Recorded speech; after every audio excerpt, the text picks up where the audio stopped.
Whoa, whoa, whoa, whoa, whoa, whoa, whoa, whoa,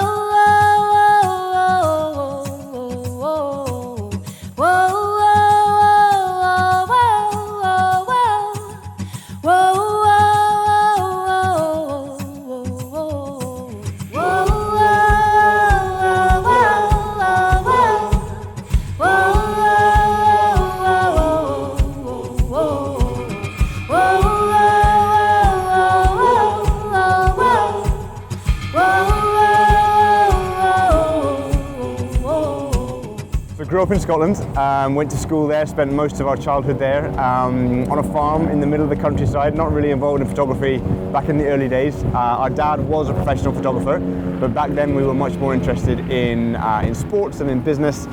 Moved from Scotland to New Zealand, lived in New Zealand for a couple of years playing rugby. I was on the path of being a professional rugby player, and then came back to London where I was for 10 years before coming here to New York.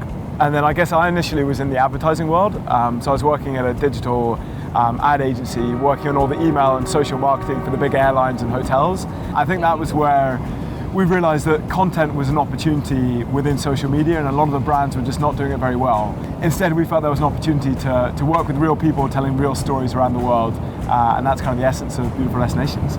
I think what was exciting for me was, so Dad's a professional photographer, and growing up we always had a camera in hand, and actually wasn't really until Instagram popped up as a platform that photography really kind of clicked for me. And after I guess 6 months or so, I realized I need to get into this properly. So we then ended up bringing a guy called Jacob Wriggling into the business, and he was our first kind of internal in-house content creator.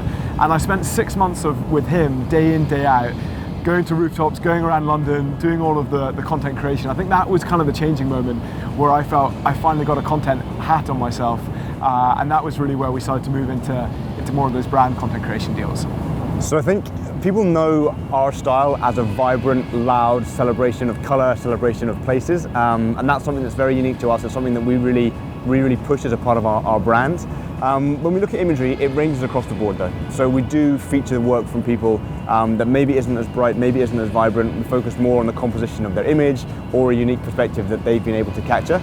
So hopefully people that follow our accounts and know our work would always feel that we were pushing the boundaries. Everyone's seen a photo of the Eiffel Tower or the Golden Gate Bridge or the Empire State Building, but hopefully if they see it through us or through the lens of our creators, it'll be a different perspective that they've never seen before, that'll make them stop and think, wow, okay, those guys have been innovative and they've done something different. And I think the other part to it is around storytelling, that we've seen social media pop up as a platform to tell these amazing stories. So the imagery is one piece to it, but the powerful narrative around the caption is another part where you can have the story give you a glimpse of what happened there, but actually how do you tell the moment through the lens of editorial in the caption, or actually things like live, where we've seen with Instagram Live, with Snapchat, there's almost a behind the scenes element. And I think a lot of people are intrigued in terms of how is that shot actually taken, who is it taken by, what's the story behind it. And I think social media allows you to tell that full story across all the different platforms. And I think what's changed is that if you used to think about the famous photographers around the world, they were the guys that were in the print magazines, they were creating that type of content. And I guess in the early days, so when we were first starting, a lot of brands thought of social media as an afterthought, and normally they would get the guy fresh out of college, they would be managing the social media channels, and it was almost like social media is free. I think now they're realizing that actually these photographers and these creators are the next level of advertising, are the new face of, I guess, famous photographers in a sense. So it's been really exciting to see how it's changed over the last couple of years, and now a lot of these brands are investing their huge advertising dollars away from traditional channels into social and getting the likes of creators like us or the rest of the community around the world. So it couldn't be a better place to see the social media creation coming to life.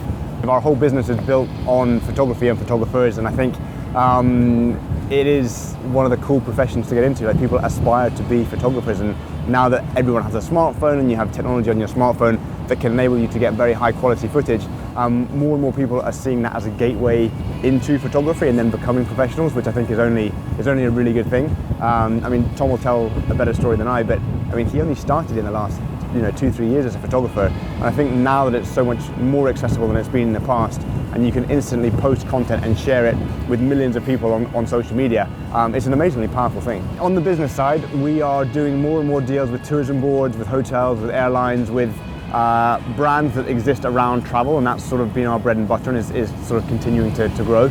but we're doing more and more now outside of travel. We've got our headquarters here in New York, we've got our London office, we've just opened our first Asian office in Manila, so we're doing more and more business out of there. So on that side, things thankfully are exploding. And then just continue to build the business. How do we bring in the best talent, whether it is from a business standpoint, from a content creation standpoint, to really continue putting us at the forefront of what we're doing? Innovation is so important to us, so we want to continue to have that reputation of really pushing the boundaries. Whoa, whoa.